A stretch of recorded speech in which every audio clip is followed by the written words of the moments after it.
Erik the Red Sees Green, written by Julie Anderson and illustrated by David Lopez. What do you think color blindness is? Erik the Red was a wonderful kid. Ask anyone. He wondered if fish got thirsty. He wondered why he couldn't tickle himself.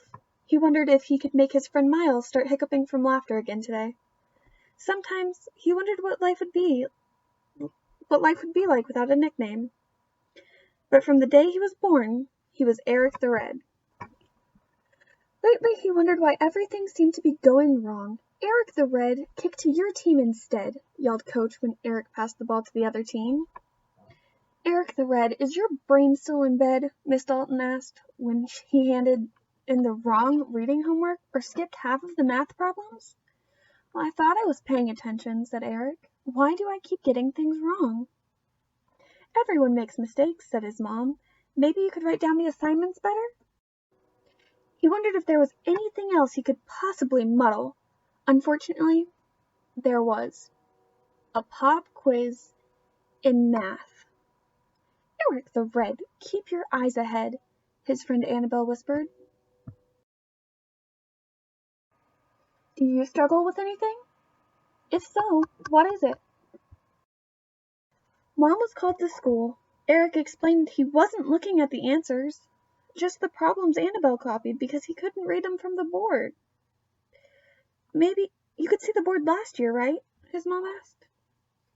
Maybe I was sitting closer, Erik said. I could see everything on the nurse's eye chart, but I can't see Mrs. Dalton's writing sometimes. I wonder why. So do I, said his mother. Why do you think Erik is struggling to see the board?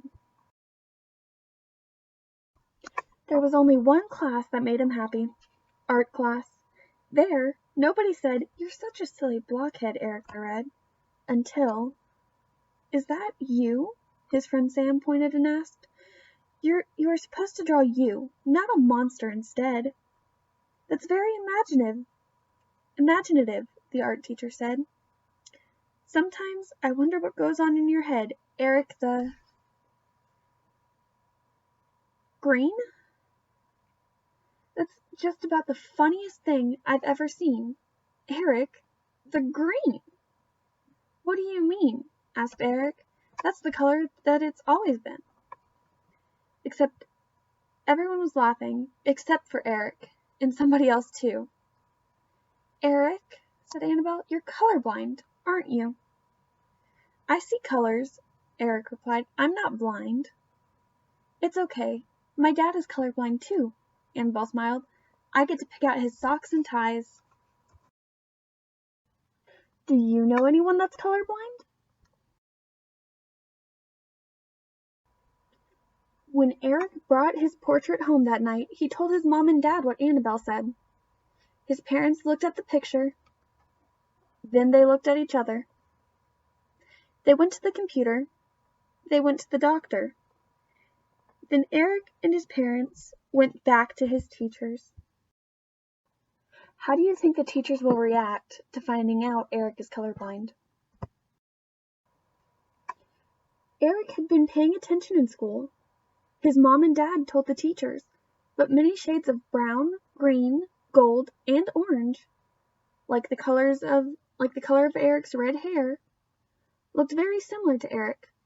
Color coding makes school easier for most kids, but not Erik. Compare what Erik sees to what you and I might see, or somebody who's not colorblind. I see some stuff that's a little bit less colorful. I would be confused. How about you? So, do you only see in black and white? Asked Miles. I see colors, Erik explained to the class. I just see them differently than most people. The eye doctor said that what I have used to be called color blindness, but is called color vision deficiency or color vision confusion these days. I like to think I'm color vision quirky. I've always heard people talk about colors, like gold or olive, and never understood how they agreed which was which. Erik explained. If I put them next to each other, I could see that they were a little bit different, but I was amazed at how fast other people could tell them apart without studying them. Can the doctor change your eyes to see like the other kids? No, but there are other ways to help me. Erik's mom and dad looked through his school books. In his math book, some problems were printed in red ink on a green background. Erik didn't see them. Miss Dalton made black and white copies of those pages. Now Erik had no problem seeing all the problems. The reading assignments were on color-coded file cards in color-coded boxes. Erik couldn't tell them apart. The class wrote out the names of the colors on all the cards and boxes. Now, Erik didn't have to wonder if he was doing the correct reading assignment. Last year, the chalkboard in his classroom was black. This year, it was green. When the teacher wrote with yellow chalk, Erik couldn't read what was on the board. "I'm sorry," said Miss Dalton. "You told me the truth, and I didn't understand." "That's okay," Erik smiled. "I didn't understand either. White chalk makes it no problem at all." The green and orange practice vests Erik had a hard time telling apart in the heat of a game were replaced with blue and white instead. Erik never passed to the wrong side again, at least not on purpose. "Do you want me to write the color names on all the paints?" Annabelle asked Erik in art class. "That would be nice, thank you. But you know, mostly I like to use colors as I see them, not as other people do." "Then that's what you should do, Erik the... What color do you think Erik used this time?" "Blue!" They laughed together. "Just Erik is fine," said Erik.